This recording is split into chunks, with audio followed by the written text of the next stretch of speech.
Hi and welcome to everybody except Ange with an E to BookTube with Simon. Before we get into today's video, I do have to issue a direct plea to Ange with an E and her bookish friends. Stop it. If you subscribe to Ange for some reason, then you will already have seen this clip of me repeatedly. So you don't want to read the Booker Prize winner of 2020, Shuggate by Douglas Stewart? Hi. I can't believe you don't want to read Shuggate. Call yourself a booktuber. To make it worse, in this morning's Vlogmas, Ange decided to troll me by positioning Shuggate just in view of her throughout her entire video. It's fair to say that Call Yourself a Booktuber stung not only me, but served as a rallying cry to her bookish friends everywhere. As we speak, the GoFundMe page for defunding BookTube with Simon is continuing to grow. The 50 Shades from Ange Twitter handle keeps showing just one bloody clip.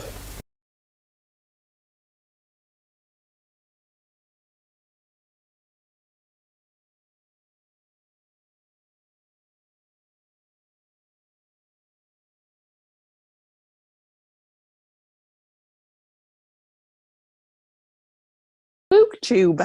Call yourself a booktuber. Call yourself a booktuber. Call yourself a booktuber. Call yourself a booktuber.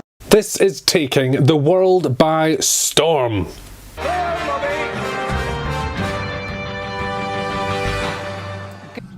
Chewy.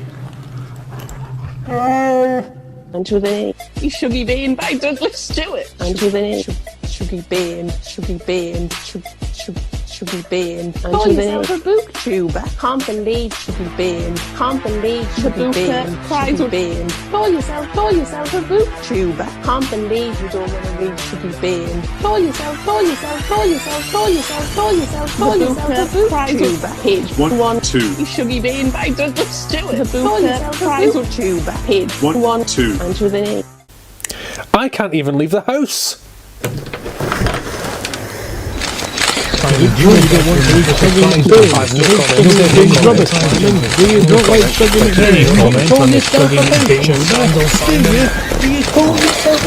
The fact is, Ange with an E, page 112, sucks. And I have accepted in the page 112 video that maybe other pages in that same book do not. But you have continued your reign of terror, and so you leave me with no choice but to defend my position. Of the more than 3,000 reviews on Amazon, at least 2%, 2 whole percents, plural, agree with me. 2. That's more people than normally agree with me on anything. Comments include, "What a disappointment, poorly written and dull. A coarse book full of swearing and dirt, would not recommend. Was a bit boring in places. Most depressing book I ever read." So there we have it. Some people agree with me. Shuggy can just shug off, and you, Ange with an E, if you're still watching, you can take your E and shove it up your Ange. Right, moving on. Anyway, on to today's video, and we're talking about the Cloak and Dagger Christmas tag that Janelle from Too Fond of Books is involved with. I say tag, it's not really a tag, it's more of a read-along, and the idea is the house is set up with all of these places like a Cluedo board, you know, Mr. Peach plunging you in the kitchen with a plunger, I guess. You're supposed to choose a book that is connected to each room in the house, a murder mystery book connected to each room in the house, and read your way through the whole house in the month of December. which I think is a really cool idea, and I wanted to try it, but my issue is I'm struggling to read enough books. I'm only getting through maybe 2 or 3 books a month, and I want to read more. So if you have any suggestions or tips, please leave them in the comments, because I would really like to up my volume of books, because frankly there are lots of books I want to read, but I just don't seem to get through them at a good enough pace. So instead of reading the books, I am going to treat this a bit like a tag and say that if I was going to read all these books in December, this is what I would do. If you want to participate properly, I'm sure that it's not too late to get involved. Please check out Janelle from Too Fond of Books. She's running it in association with others, and like I say, it's a really, really interesting idea. Onwards. The first title is a book connected with your profession. My profession is I'm head of operations at an intellectual property law firm, a bunch of lawyers dealing with patents, trademarks, registered designs. And so I could have gone down the easy route of choosing a John Grisham or any sort of legal thriller or courtroom drama, but I didn't. I wanted to find one about intellectual property specifically, because it's a very niche topic, a really interesting topic, but pretty niche. So I actually did. I used the website Janelle recommended, which is stopyou'rekillingme.com, which helps you find books on just about any genre or topic and profession you can think of. And I found one called Errors and Omissions by Paul Goldstein. He's got 2 books in the series so far. Here's the synopsis. Meet Michael Seeley, a take-no-prisoners intellectual property litigator and a man on the brink of personal and career collapse. So when United Pictures virtually demands that he flies out to Hollywood to confirm legally that they own the rights to their corporate cash cow franchise of spy killer films, he has little choice but to comply. When he discovers in these glided precincts will plunge him head first into the tangled politics of the blacklisting era, and then into even darker worlds of Nazi-occupied Poland. Drawing on historical fact and legal scholarship, this is a breathless tale of deception and intrigue. There is a follow-up called A Patent Lie, which I think is wonderful IP bants. The second one is to be a book set in the library, and this is a book that mentions books. Oh, we're going meta. So I've chosen The Magpie Murders by Anthony Horowitz. It's a book about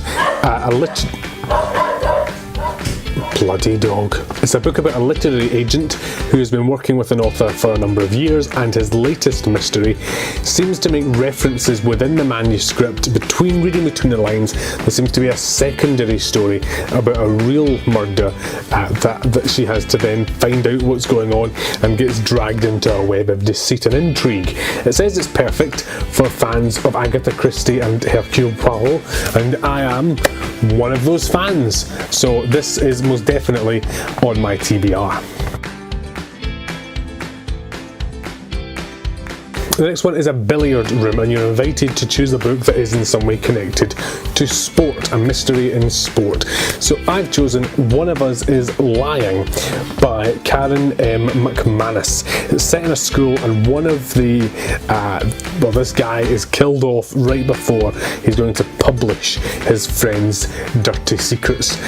So one of them is clearly responsible. We have someone who may have been cheating on their boyfriend.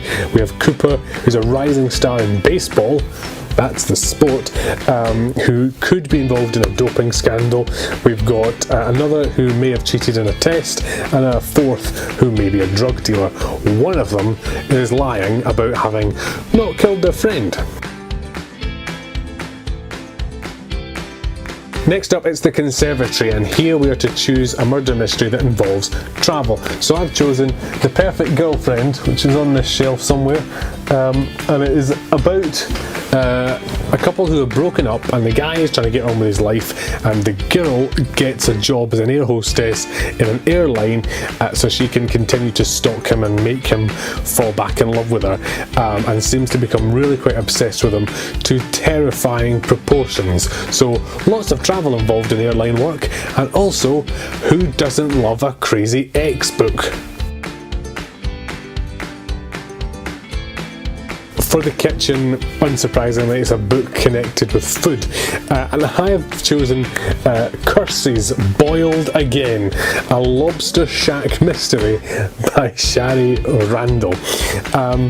This girl is in a seaside town and she helps her granny run her lobster shop. I think it's her granny anyway. And the granny is invited onto a TV talent contest to find the best lobster. And Granny's lobster poisons and kills all 4 judges, and she is in a lot of trouble. So as a result, granddaughter has to find out who poisoned the lobster to kill the judges. It sounds absolutely crazy, mad as a box of frogs. I think it's supposed to be quite tongue-in-cheek and funny, as well as being a murder mystery, which is what I hope. If it's supposed to be quite serious, then I'm not sure how it's going to pan out. Forget it. For the dining room, we're looking for a closed circle, a small group of people involved in this murder mystery, and I am going for a 50-50 by Steve Cavanagh, which is a bit of a risk because I read one of his books before called 13, and it is about the killer being on the jury of the murder. This guy killed people and then would find out when it went to trial, and then he would get his way onto the jury. And you know, to be honest, it sounded much better than I've just explained it. I heard about it at a book festival I was at a couple of years ago. I was so excited to read it, and then when I did read it, it was terrible. And I was really disappointed, but I had just had my 4 wisdom teeth out and was recuperating at home under heavy medication, so perhaps we can give him the benefit of the doubt, because 50-50 does sound like an interesting premise. And it is another trial, one, and here we have 2 sisters who are both accusing the other of having killed their father. Their father was killed at home.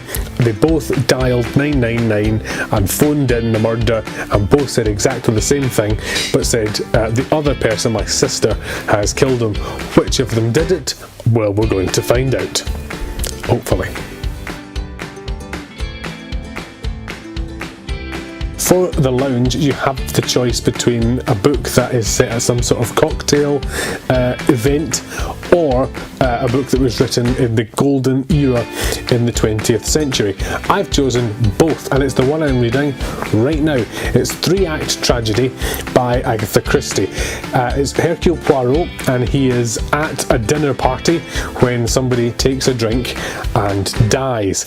And they think it's natural causes until one of the guests is then killed off at another dinner party while having a drink, and I'm right in the middle of it. It's called 3-act tragedy because one of the main characters is an actor, and the book is divided into 3 acts. It even has a credits page like the start of a theatre programme at the beginning of the book. So keep your ear to the ground for my review of that very soon. And finally, for the ballroom, we've got the hunting party, and this I mentioned in my recent haul videos, one I'm excited to read. It is about a group of friends who are, well, they're in a hunting party, and one of them is killed. Most of them go into the woods, they all go into the woods, and only one of them comes back. It's set in the Highlands of Scotland at New Year. It seems very atmospheric and appropriate for this particular selection of books, and it's, like I say, it's been very well reviewed, and I am very much looking forward to reading it. And that is Cloak and Dagger Mystery. So if that sounds like something you want to be getting involved in, please do jump along and check out my friend Janelle's channel.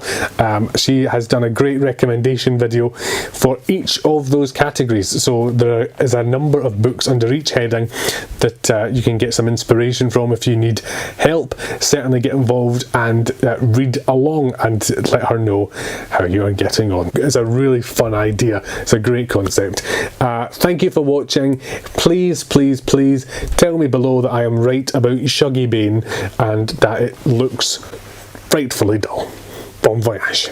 Until then, Shuggy Bean by Douglas Stewart. Until then, Shuggy Bean, Shuggy Bean, Shuggy should be banned. Call yourself a booktuber. Can't believe should be banned. Can't believe should be banned. Should be banned. Call yourself a booktuber. Can't believe you don't want to read should be banned. Call yourself a booktuber. Page 1, 2. You should be banned by Douglas Stewart. The booktuber. Page 1, 2. And with an